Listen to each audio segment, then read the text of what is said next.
Yaya kolala kolamuka makambu ezanga kate na République démocratique du Congo. Tolali tolamuki makambu esi ebimi lisusu.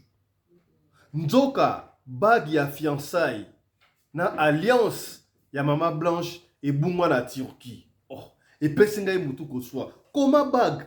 Oui, je peux encore comprendre. Soki alliance ebungaki, oui, c'est vrai. Akufelaki kuna, mais na bague ya fiançailles ebungi kuna ekende kosala nini kuna? Ngai epesi ngai mutu koswa. Mama Blanche akufi to akufa, ça fait pratiquement une année yango tobandi kokende, n'est-ce pas? Makambu ebombamaki ebandi kobima se kobima ya minene ya somo ebimi awa. Tomonaki Pasteur Marcelo na chair etongo ya Nzambe ayi koloba apesa famille ya Blanche babiloko ebelebele bamanesi ya Gucci basaki ya Chanel babiloko ya talo apesa. Njoka apesa kite tovandi tonamuki. Pourquoi ce silence? Famille à Maman Blanche et Bimi baye ko déclarer bazwate. Pour aller plus loin, ngala se rappelle la phrase oyo Pasteur Marcelo Bane Koloba. Quand on m'a dit on a fini l'opération, mais elle ne se réveille pas encore. Je priais Dieu, elle ne s'est pas réveillée. Je priais Dieu pour que Dieu la ressuscite. Tobo sanité, conflit ou ezwaki ya Denis na Pasteur Marcelo. Bato baike, bisonyon surtout, toyebi ke Mama Blanche akufaki na BBL. BBL ezali nini? Kosala esthétique ya nzoto. Ebele baike, baote akenai ko kata libomi. Soki ko kata libumu ya kobaki na ba graisse, lokola sala mbongo ake kolongola ba graisse. Finalement, on ne comprend pas. Jusque là, ba pesa biso résultat ya autopsie. Famille pe vandaka elobe loko moko te. Yaya tangu mokonzi ya mboka akendaki na matanga Mama Blanche na stade Tata Raphaël, tomonaki esika te mokonzi ya mboka akendaki kopesa mama ya Mama Blanche mbote. Oh. Bayiki bakati lokola mama ya Mama Blanche azalaki wana te. Mama Blanche akufaki le 10 juin, n'est-ce pas? Pour la nini ba publié qui a encore les 10 cités, ba yeko publié yango le 11. Est-ce que bazala kozela akolamuka to akolamuka de tala la manière où on avait enterré Mama Blanche dans la précipitation. Qu'est-ce qui s'était réellement passé? Est-ce que Mama Blanche akufa ki na BBL solo? Mama Blanche basala ki opération ya nini? On ne sait pas. Ya Denis makambo bana koloba azala ki na raison tondre nini?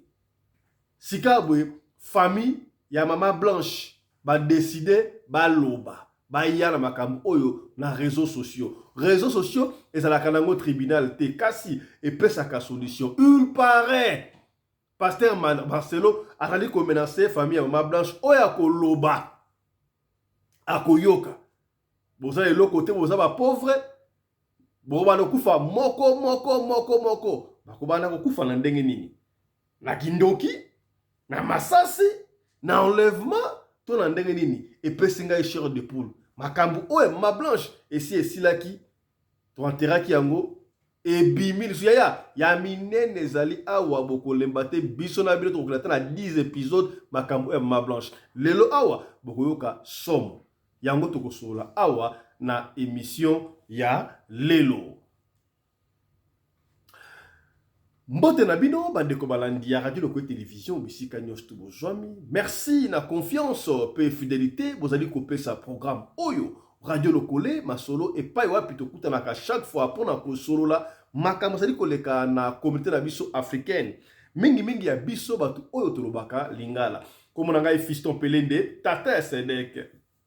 Voilà, soki mbali boso yo tala biso to senga kana yo o s'abonner. Soki o s'abonner ya kobosa na te ko fina cloche ya notification pour na soki to tie émission na biso o rataka yango ata soki mokete. Lelo to na édition spéciale Mama Blanche émission numéro 1. Donc série 2, série 1 c'est le cas déjà le Mama Blanche to ko banda ngo siko doki. Babenga on saison hein. Saison 1 si là qui déjà siko saison 2 ya Mama Blanche et bandi lelo épisode 1. Tokoloba mingi te, tokosala kaka le point sur les i. Bokoyoka ndeko ya mama Blanche makambo ya lobi tango akosilisa siko ya bokomona ba démonstration oyo boyokati ya 4 personnes nzoka bayebi liwa ya mama Blanche 4 personnes mama Blanche akufaki na nini 4 personnes bayebi 4 ngo wana ya bokoyeba lelo sera mama Blanche la somme ne ratez pas deuxième saison pardon épisode on a 10 épisodes ya marambi ya mama Blanche et puis si passe kasi ngana komitu na boy mama Blanche abalanaki communauté de bien n'est-ce pas na pasteur Marcelo pour comment famille mama Blanche nini famille Kandolo nde famille mama Blanche donc Blanche Kandolo donc babali epa ya Marcelo Tunasi a commis Blanche Tunasi kaka ndenge ezalaka Marcelo Tunasi na Blanche Kandolo tango babalanaki na communauté de bien et elakisi nini elakisi nga azalaki na lutu na nga na fourchette mwasi alaki na mbeli tosangisi yango tokomi mutu moko ekomi ya biso mibale communauté de bien elakisi lisusu nilanda ngai. Cela veut dire quoi? Ngai mobali nazala ba bien na ngai na ba katuku bianza nazala mbongo na mituka nyoso tu soki na bayi na communauté de bien mwasi na nga na eloko te ata na zwa kiye babane kokota aussi ya coup direct ata na zwa kiye bana kokota na tefa ba koni tangu na baliye do ekomi ya biso mibale en foi de quoi tout le monde a kayango biko pa payer anglophone yako kano donc boza eza ya bino mibale soki bosali divorce bo divorcer boko kabola yango katikati mwasi a 50% mobali pe a 50% okolobate que non mwasi wana yak le loko boko te loso yanga tete ezalaki communauté de bien yango mona kamindela be batimbela yango ba noter to ba la communauté de bien te ba bien mélanger séparé oyena ba bien na yo na ndenge na yo ngape bina ndenge na ngatu mutu sala ndenge na yembe tout ça mwasi na mobali mais biso pona honor biso africain généralement parce que ba congolais to linga communauté de bien parce que mwasi na mobali so ba bala ba mutu moko en cas de décès soki moko akufi communauté de bien ça non balete en fait normalement na éviter na pays anglophone ça kan nini mais awa ba pays anglophone so ba communauté de bien moko akufi nyonso wana etikali ya mususu soki mobali akufi biloko tout etikali ya mwasi na bana bien sûr soki pe mwasi akufi ata mwasi muzali na mbongo nyonso tout etikali ya mobali yango wana monaka ba yankebele na bamboko to zali to mboka msomona akelinga na koko moko ya mundele ata ba mbongo ebele atala na koko wana bilo bazo finga ye koko boye nini ya ba na koko te autant d'intérêt parce que koko akufi nyonso tout etikali na ye kasi na yoka lokola pa na biso na courtoisie na Congo kuna basala kananga nini soki mwasi akufi azalaki na mbongo te communauté de bien et comme ya bino so mbali ndenge na yo kaka ba bien ekotika na ya mobali n'est-ce pas mais lokola bana bazali bana bakaboli 50% mais la 50% oya mama bana na yeba kozwa peut-être 25% to 30% to peut-être 40% ça dépend mais famille ya mowei famille ya mwasi ezui moi 10% moi 20% ya biloko to famille ya mobali peut ezui 10% to 20% ya biloko ça dépend mutu akokufa liboso est-ce comprendre si qu'on a qu'un pasteur Marcelo babala yi communauté de bien ça fait 18 ans ensemble oui c'est vrai famille nani famille famille Kandolo famille ba Blanche maman Blanche bazalaki ba pauvre pété yu pareil moi ba kasa nkembo et ba komona moi mike ça c'est pas un problème ata bazalaki ba pauvre c'est pas un problème tango maman Blanche alongai Kandolo akomi Tunasi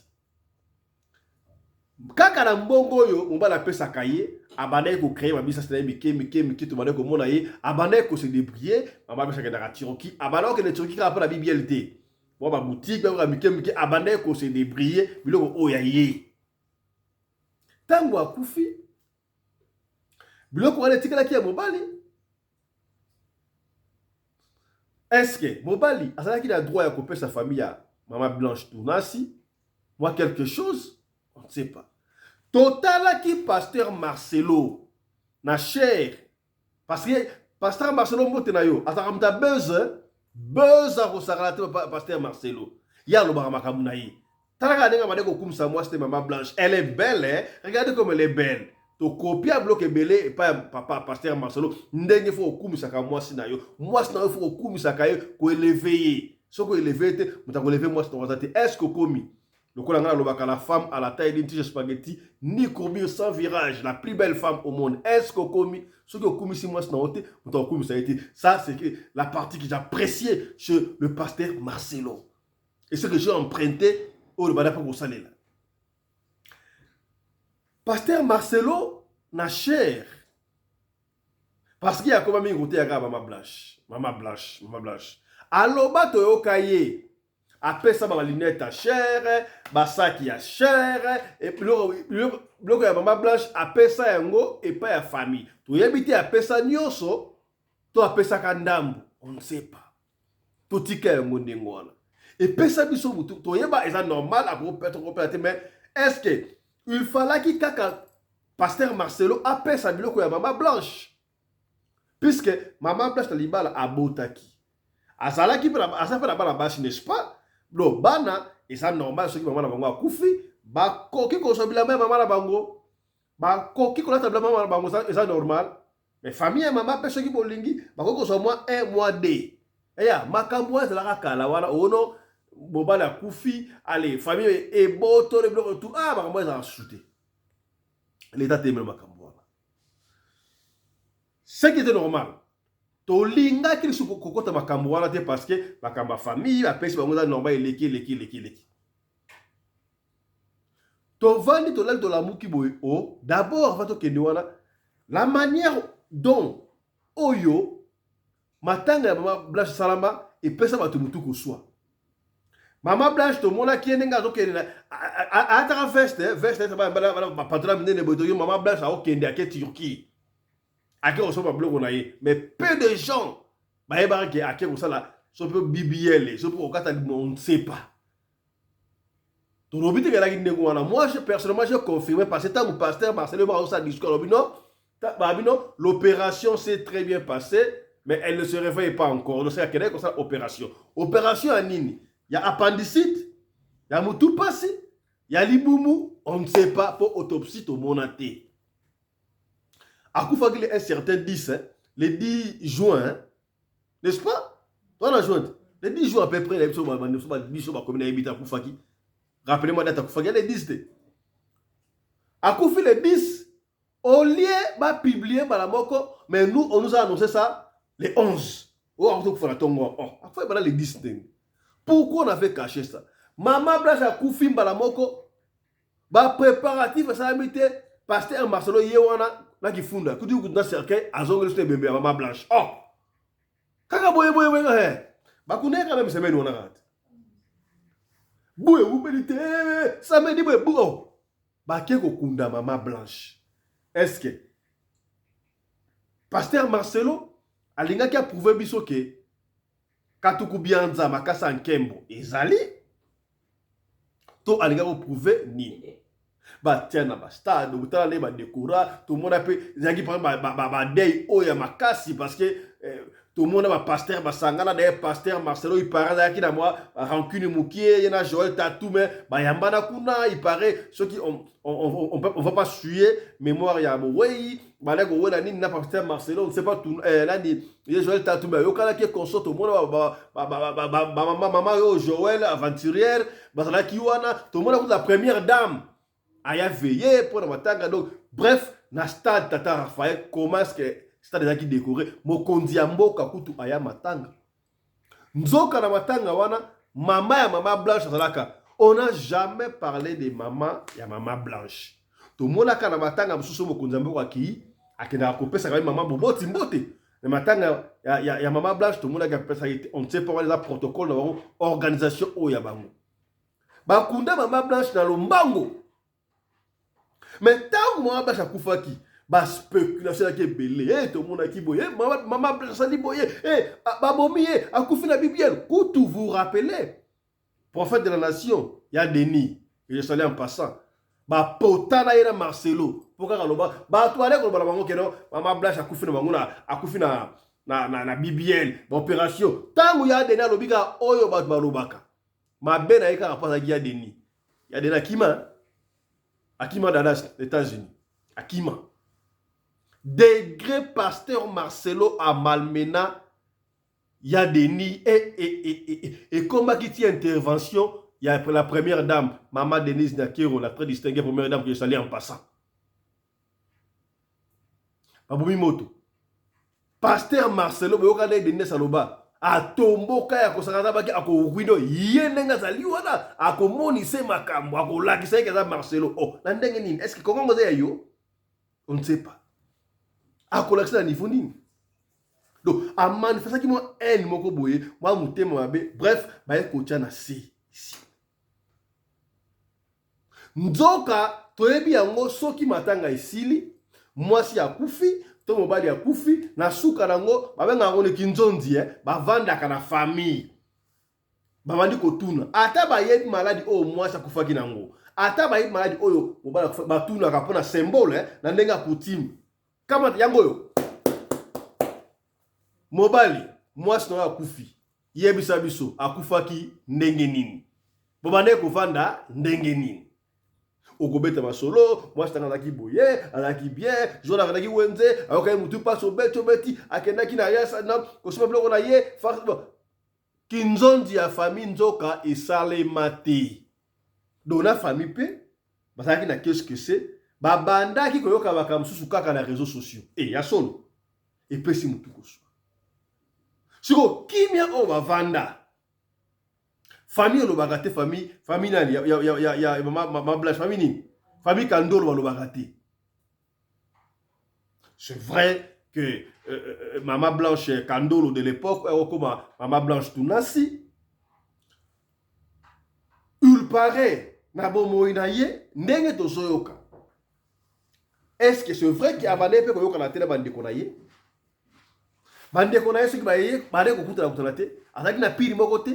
Est-ce que ndenge lo bamwa ke Maman Blanche abane ko éviter bande konaye ezalaki pasteur Tunasi mutande ko sala ka éviter to ndenge nini ngai pesi ngai mutu ko soma kamo ya ndengo wana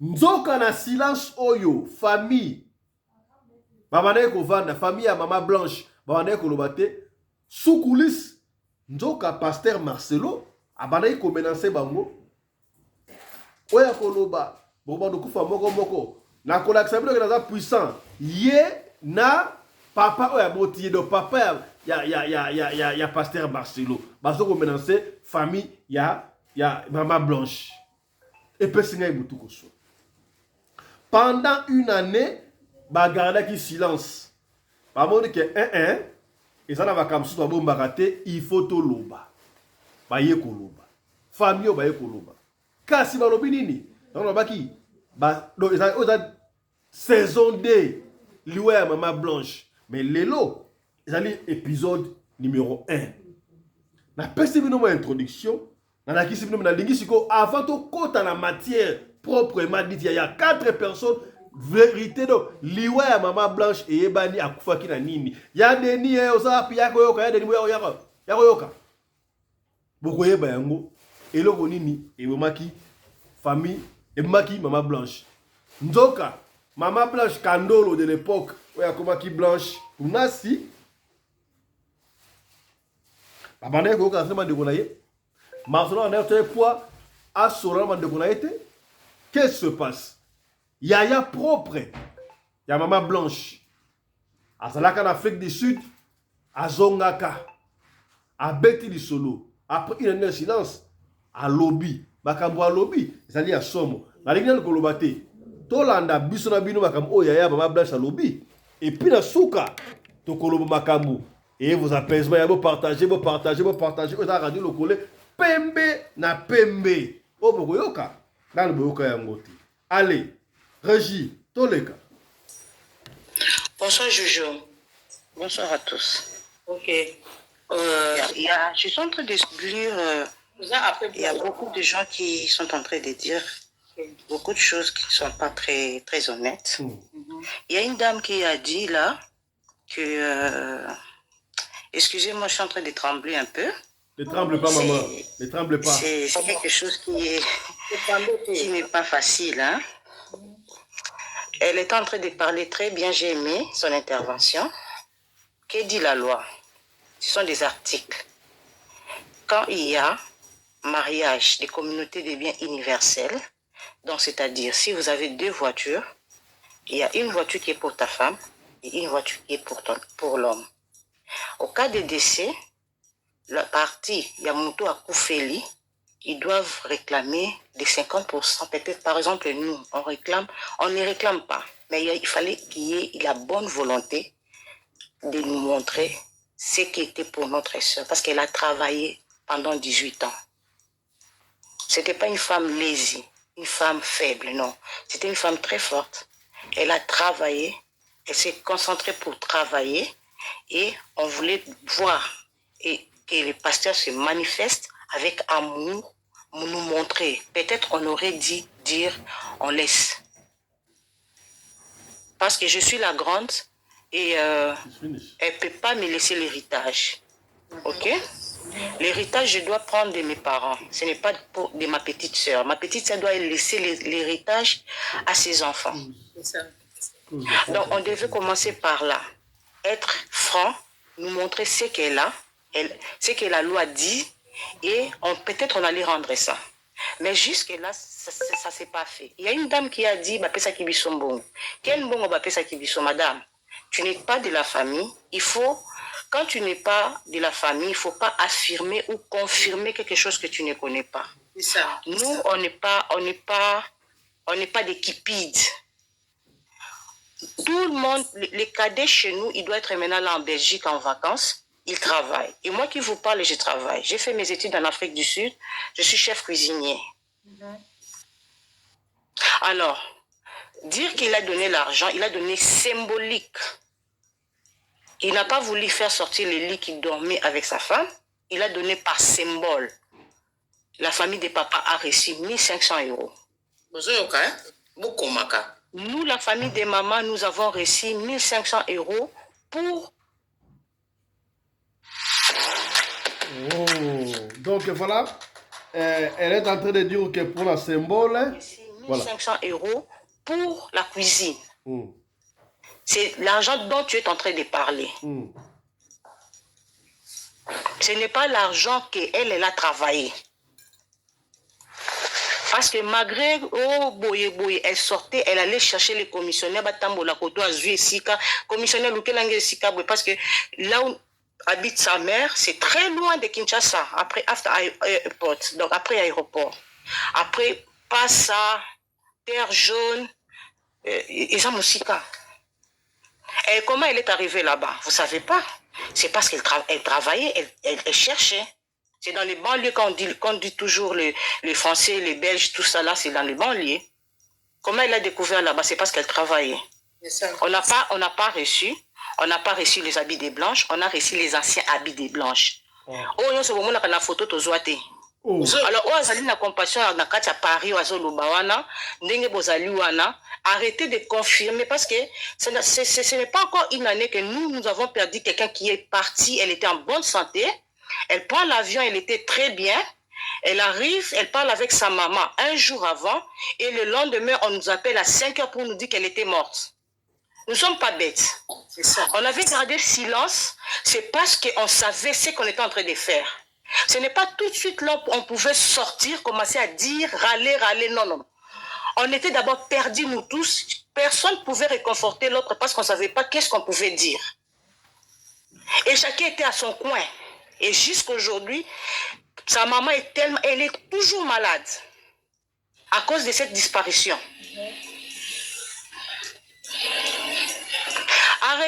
Arrêtez de dire des choses si vous ne savez pas maîtriser.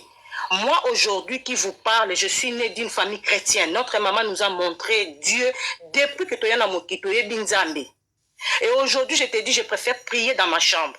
Il n'y a pas un vrai. Tous les pasteurs sont faux. Seul Jésus-Christ, c'est vrai. Tous sont faux. Parce que jusque-là, on ne sait pas de quoi est morte notre sœur.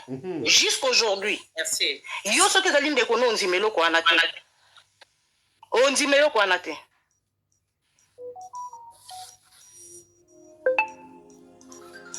Et aujourd'hui, là, son départ a fait que notre maman, dans la chemin de l'hôpital, chaque jour, qui va accepter une dame de 70 ans aujourd'hui, va commencer à prendre les médicaments à tout moment.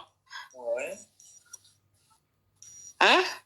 On a un petit neveu aujourd'hui, je crois qu'il a 12 ans. Cet enfant a pleuré comme une grande personne. Elle a compris que la mort existait.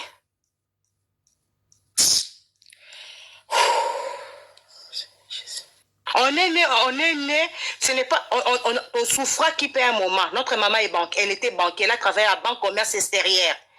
C'est pas dit qu'on manquait, non, on manquait pas. Notre papa fut avocat. Nathan on est à souka bazo chai na nini, ba chai pété na grande instance na 97, ba bimisa président cour suprême. Et il était parmi le meilleur avocat de Miba, il était parmi les avocats de Mobutu. L'argent ne dit rien. Elle a cherché, elle est partie aujourd'hui. Et nous, quand on va en avoir, on va rester éternel, non? On finira toujours par partir. Ce n'est pas l'argent qui nous préoccupe. Nous voulons la vérité et nous voulons savoir de quoi elle est morte. Merci. Arrêtez de nous impliquer quelque chose que nous sommes demandés. Non, je travaille. Je suis IDPS Force du Progrès. La Kendaka exil na zonga qui t'a Félix Tshisekedi a qui pouvoir. Et na sala ba action ma casse na limité 10e ba ebinga. Ce n'est pas l'argent des blanches qui m'intéresse. C'est ma petite sœur qui est partie. C'est ça. La Mélie Libele, la Tikelié. Tobandi Kotanga na école moko, on a habité un moment chez notre grand-père à Kassavou, dans les années 80, quelque chose. Abandi maternelle, comme déjà, la première année primaire, Abandi maternelle. Elle a fui sa classe, elle est venue vers moi. Et j'ai chassé ma copine, ma collègue Yakban, c'était pour recevoir ma petite sœur. Et j'étais la protectrice de ma petite sœur depuis Tozo Sakana na Bali, Tozo Bekami. Il fallait qu'il ait mis ça là, homme, garçon, pour nous protéger parce qu'elle était à Tikali Koso na tête depuis ayaki na mokili, on a ndenga bimi na mokili oyo. Aswana la mutute. Bakoko c'est les makambu à se retirer. Ça on me ka place un bandit problème. Elle préfère se retirer, se calmer, bien elle vient m'en parler. Joujou est à la mutouana boui. Et il y a eu beaucoup de choses qui se sont passées. On a dit des mensonges, beaucoup de mensonges. Si je vous envoie ma photo telle que je suis ici, je n'ai pas l'argent, beaucoup d'argent pour aller faire les bibières, soi-disant bibières et tout, et trucs comme ça. Je ne peux pas. Mais dans la taille, oh maman, vous allez voir comment elle est. Elle a 70 ans. Si elle se tient là, s'il y a un homme, on va l'épouser. Alors arrêtez, on a dit beaucoup de choses pour salir. Heureusement, il y a déjà la place Moussoussou, mais il ne faut pas continuer à salir. On n'a rien reçu. On a dit que nous n'avons pas vu, même pas montre. Elle avait l'habitude, si elle voyage, elle ramène les choses d'eux. Ceux qui n'ont pas tongo, na kokanga photo, na kotine na kozozo ba contact na bien na kotine na photo. Elle a acheté les trucs double. Elle et sa maman chaussée 40, elle chaussée du 30, 31, quelque chose comme ça. Et elle a acheté double. Quand elle achète pour elle, dit maman tozakama pas ça. Ngakane na lekio na moulai. Et à la fin, The perfect pasta can never have too much Parmalat. Voilà, on continue. On continue. Et à la fin, on va enterrer ma soeur. Maman demande une chaise. Elle dit, je ne peux pas laisser ma fille ici toute seule. Vous voyez la douleur qu'elle a reçue? Vous ne savez pas comment elle a conçu cet enfant et vous ne savez pas comment est-ce qu'elle a accouché cet enfant. Vous ne savez pas quel poids elle a porté pour nous élever. Et aujourd'hui, on est en train de, on va cracher sur elle. La vérité finira par triompher. Amen. Nous, on est des orphelins depuis nos ancêtres et nous comptons à Dieu. Ceux qui sont forts, nous on a les plus forts. La Bible dit, Dieu savait qu'il y aurait des docteurs, il s'est appelé le médecin par excellence. Dieu savait qu'il y aurait les rois. Il a dit, je suis le roi des rois, le lion de la tribu de Juda. Moi, je m'appelle le lion de la tribu de Juda. Je suis le serpent des reins. Nous, on lève les yeux vers Dieu. Il y aura frappement. Au moins, c'est dans quelque part, beaucoup de choses vont se révéler. Merci, Jojo. D'accord, si par hasard, je suis sa sœur propre. Alors, la sœur qui dit là qu'elle prie à la compassion, il y a Belgique là-bas. Blanche, je vais te dire, il y a 4 personnes qui connaissent la mort de ma sœur. Oh. Il y a le pasteur de Belgique, il y a le pasteur Marcelo, il y a le docteur qui l'avait soigné, et puis il y a Dieu qui connaît la mort. Parce que nous tous là, on n'était pas là. Et chacun a dit ça, ce qu'il pouvait dire sur Internet. Meliso ya makila, to meliso ya pasi. Makamboze Bele, Yamboto continue na audio oyo.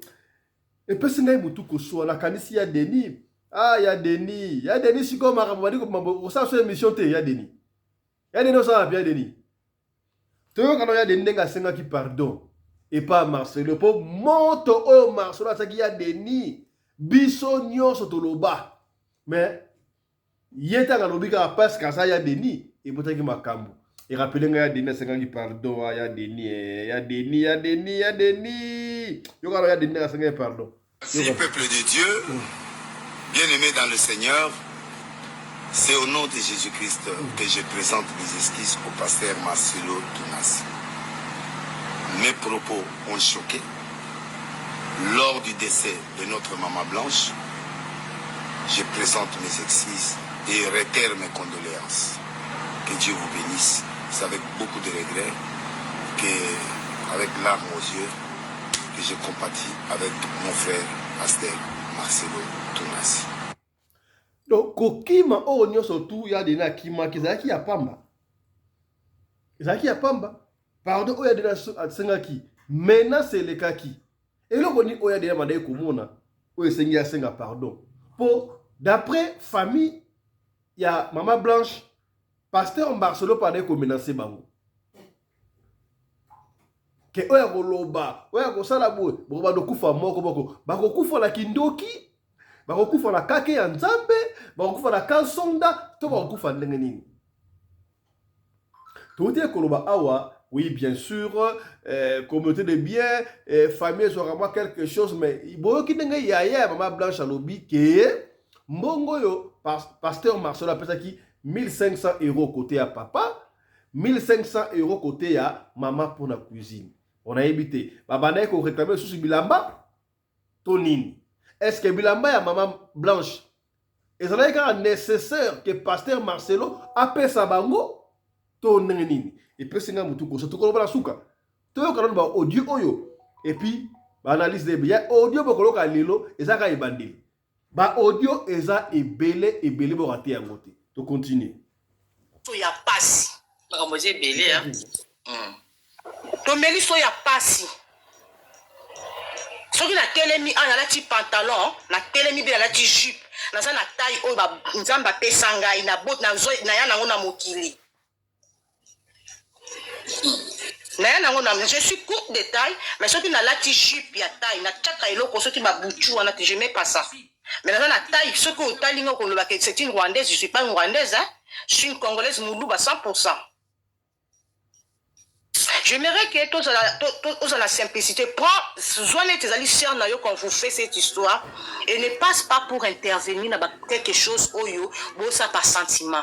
Faites les choses avec honnêteté et prends la place, soit place Nabiso.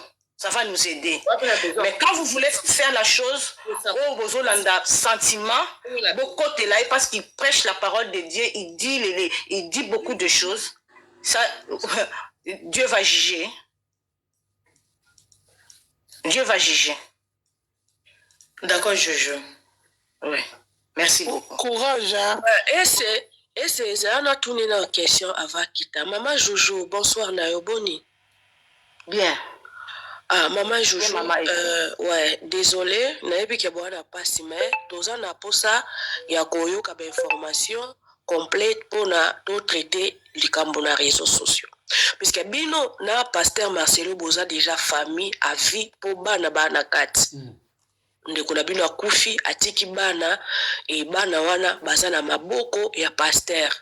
Donc pour na bino famille eza à vie. Mais net likambo o ya babien ndeko na bino même Bible le baba pesa à César ce qui est à César. Yango question libosonga na otuna. Tango mama akufaki, tango bosalaki ba réunion ya famille pour bopanza matanga. Bo soulevaki question wana epa ya Marcelo ke tozana posa ya quelques bien onde kona biso atikaki. Botu bosenga la réunion de famille te. Bosenga ki epete bosa la réunion. Tosa la réunion de famille te parce que nous sommes même batumoko à basse classe. Ba considéra bisoté. Parce que pas ngata considéra bango pété. OK. Yo monaki na tata Raphaël on avait présenté la maman de Blanche. Réponds. Il y a notre sœur aînée qui avait pris la parole et notre frère qui est au Canada de Balobaki. Mais il est entrecoupé. Yo monaki Fachi na matanga José Mukwanzu mon vieux du quartier de Limité. Fachi qui a coupé sa maman na Mbote. Yo monaki place Fachi tellement qui a coupé sa maman Blanche Mbote. Bo sepe la papa Blanche za la masa mabela kufaka avant ce qui azalaki. Na ndimite ke ma bêtise nga ki salama. Tozo kuto pe ta poitrine te to tika ko la réunion de famille te. To bima wana ake de poisson na sa kanda to lobito kei. D'accord. Dans les hommes à belé, hein? Banda bobima wana non auto comprendre réellement maman ici dans peu de temps. We all live busy and active lifestyles, and we don't want. Donc, Ezokamisa, Koutou, même réunion de famille qui nous ont dit, bah, salaté. Maman ici, dans peu de temps. Oh, balobaka, bakotobola, fruit, wana. Buto eba, ils ont la saveur nini. Ok, maman. Maman Jojo Kiti, nanga la tournaye, oui. Nanga la tournaye question, ce qui. L'obsto la mouki. Ngana. Ngate, hein? Ngate. C'est quand même un bateau à micro, oui. Ils ont pour ngate. En fait, famille, il y a pas ma blanche, n'a expliqué qu'il va te donner. Parce qu'on a besoin de communauté aider par rapport au comportement et à pasteur Marcelo. Parce qu'on a besoin de c'était. Parce qu'on a besoin de communauté aider. Par rapport à l'injustice, il y a pasteur Marcelo. C'est tout. Gâté, monter tout. Alors, tu as contact avec la famille, on a pour aider. On a tout. Bonsoir à tous. Papa Jean. C'est quand maman, non, pardon. Et c'est maman, c'est là, pardon. C'est là, c'est tant maman au solo et c'est pardon tant maman au solo na maman ebisakio aluki ba pasteur mususu po bakutana Marcelo ba réussir pe na chemin wana te. Osana yo va ba question to répondre. Et c'est non matin. Bonsoir à tous, bonsoir. C'est Valérie, pardon, maman divine, s'il vous plaît, avec tous les respects. Maman va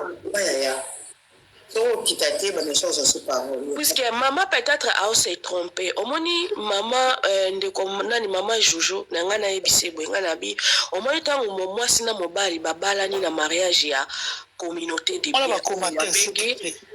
bien universel. Ce qui na kati ya relation wana moko akufi famille ezwaka lisu 50% ya ba bien te. Famille ezwaka un quart, ça veut dire 25%. Ndambo 25 etika la rapport na bana, 50 etika la rapport na mobali. Ba ebi ki waza 50% parce que baza blanchité. Baloba chango pe. Bonsoir à tous. Maman Esther, bonsoir à moi, une minute, ça quitte. Baba Zara, le go va, oui, qui merde, vas-y. Yeah, sauf vraiment le dérangement. La logique des choses, nous sommes des Africains, maman Esther. Maman divine, le roi est libre. Maman Esther, qui est le roi dans l'Arabie? Alors, au moniti, je dois lobby, peut-être, je sais qu'elle est au courant. Marcelo audio zali enregistra Marcelo na monokone moko ayebinde mosi na kufa aloba famille kando lo bazangi mbongo te En tout cas, bazangi mbongo te, bazala bandeko, bazala balumuka, bazala batu ebele ya mbongo la côté ya famille Kandolo. Jean Marcelo, c'est ça? Olobi, enregistrement ezali. Si réseaux sociaux le BBL enregistrement ezali parce que famille vendissait qui est et tout naki. Famille enregistrement ezali. Alors, peut-être regarder bana bazali. Il faut que bon maman Juju, Charlotte, maman Divine.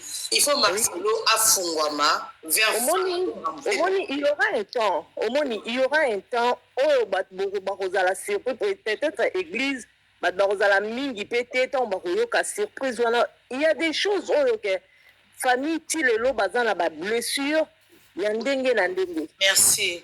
Moni. Tout karara nzambe nde alandela titi il y aura un temps. Il y aura vraiment un temps où le monde reste au milieu du village. C'est ça pour nous douter. La maison famille est à l'aise, la maison est à l'aise. Na pour nous mais famille base là à l'aise. Pasteur peut à l'aise, acha bango peut à l'aise. C'est ça mon souci en fait. Dans ça ka voilà. Moi, je joue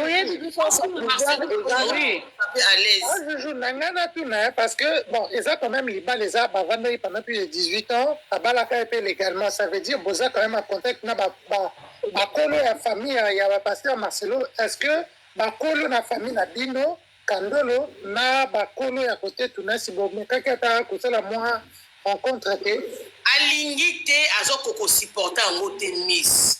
Alingite, lui, il est supérieur de tout. C'est lui qui commande. C'est ça, Marcelo. C'est lui qui prend les décisions. C'est lui qui commande. C'est lui qui prend les défis avec son papa. Maman Blanche après quelques jours. C'est pas possible. Il est qui, Marcelo? Il est qui? Il est qui, Marcelo? Zamba limbi, sabaka bongo se koye na famille na biso na yebi peso tonga to suka ninde. Tu vas bonga na vie basara bongo. Tu vas moi le va pesa ke moi si wana bakabela. Baluka qui est ton ba qui ko salir ye ke bibi chalobi na Arlette, bibi chalobi na Arlette. Wana zana ni kasi oza chaussure ezali na c'est qui? Chaussure. Donc voilà. Yaya ba audio ezali ya somo na sino na itola na ba audio ora pone bandeli. Pourtant to kota. Wana zana ni kasi oza chaussure ezali na c'est qui? Chaussure eza côté ya bibi ngai. Côté ya OK. Alors, on était bibi chamona na ite boluka na ba réseaux sociaux na ndoko komela batma o ba luke bozo na bino bibi parce que azane même pas na makambo ya bongo ke aya asalir le kina kufi. Non. Azana tana te c'est sa petite sœur. Bibi chazana mbongo. Il faut quand tu bibi chazana mbongo, te bibi travaille, bibi chazana mbongo. Il y a pas quelqu'un qui personne allait tout à qui ko déranger libala ndeko na biso, personne allait déranger. Ils ont fait 18 ans, personne allait déranger. Pesa. Non, on partait rendre visite, s'il y a 7 là-bas on partait. Alors, nous tout à sali ni que toi papa na biso ni que toi maman na biso que les gens partaient là-bas parce que tous les sœurs là, ils ont l'argent, tout ici aussi on se débrouille. Dudu moninga muto atanga discours na stade ya tata Raphaël jour le kina akufi c'est na biso Sylvie Mususu elle est na tripé. C'est pas qu'elle ment à Manzaka, non, elle travaille. Il y a personne qu'on a nourri ici, non. Notre grand frère, José, c'est un avocat. Au moins, Juju, au moins, Bibiche et José, soko tuni bango pesi on a été sur ba chaussure Nicolo, so yebisi bon qu'elle est bien que famille Bibiche c'est la bandal, non? Oui. Papa nanganda landi maman ba Bibiche. Na Bibiche papa Jean-Marie. C'est moi qui étais avec Bibiche na Côte d'Ivoire tant à Zosala na Nations Unies na Onissi na Côte d'Ivoire na Nazareth. OK. J'ai aussi des photos avec Blanche na boulevard et pas Bibiche. Voilà. Na Marcelo. Biso tonaki kokende ko nager na 10e ring ngai Bibiche Blanche. Je connais bien. On a cherché à nous diviser depuis matanga banaki ba séparer biso. Oh mais la race nous on a gardé silence. Et aujourd'hui nous sommes un. Nous sommes unis. Aujourd'hui nous sommes un. Malokolo zana motuna pona maman Juju. Mais rassurez biso quand même, boza quand même en contact na ba nièce na ba nive na bino.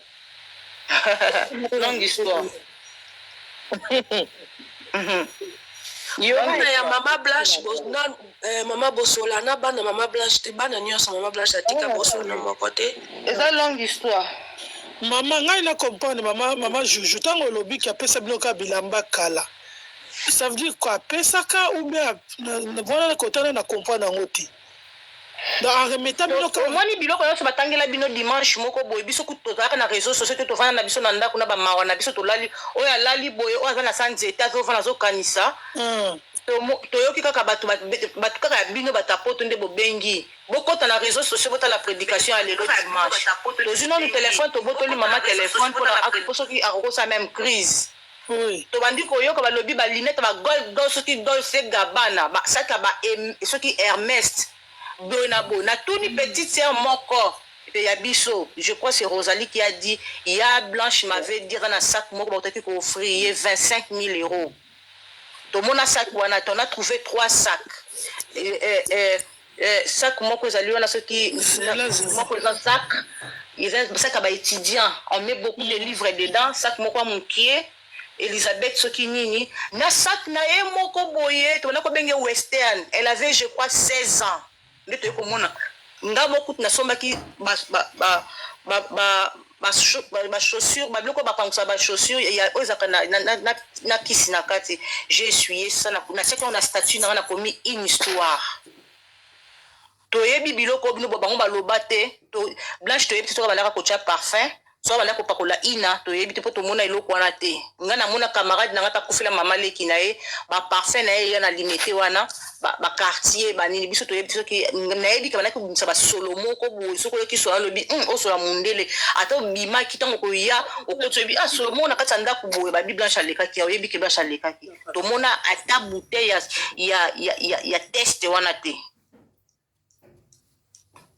Ah, ma bijou pe bon mona kutu te so d'abord mona vérité c'est biso depuis jour à Koufi balobi na biso kutu alliance na baga fiançailles ba yiba na Turquie. Oh, c'est que bazo y peut cerveau. Balobi so zande ko ya Ilu, c'est ça? Ilu mona tapia tout Georges. Oui, azande ko. Voilà. Nalingaki toyoka mwa extrait wana pour epesa biso ambiance autre banda sur ba série pour réfléchir sur décès ya Mama Blanche.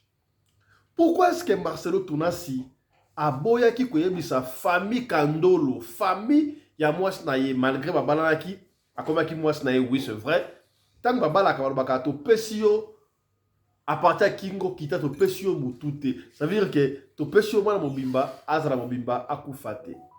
Ce qui a koufi, il faut opérer sa rapport. Pour la nini, Pasteur Marcelo voulais-je dire, a pesa rapporter la famille ya Mama Blanche di waya mwana na ye.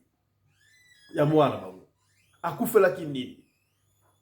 Vous vous rappelez, tant Mama Blanche akufa ki tozalaki na série ya baémission tobandaki kosala tobandaki koyamba bato toyamba maître spirituel moko et puis ebele baleka baloba yango liwana ezalaki normal te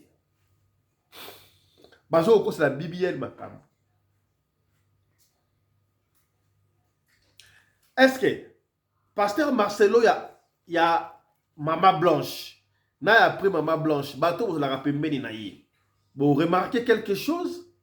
Est-ce que à s'épanouir? Est-ce que le ministère na ye vandi to ndengenini? Et peut-être que mutu ko soit. Chose grave. Est-ce que vous voyez que Pasteur Marcelo a bandi ko préparer déjà moi na ye moko comme étant successeur na ye. Wana babiloko obokolanda na vidéo ezali ko ya. Tozana ba matière. Leki mususu ya Mama Blanche Tounasi pe à l'obias.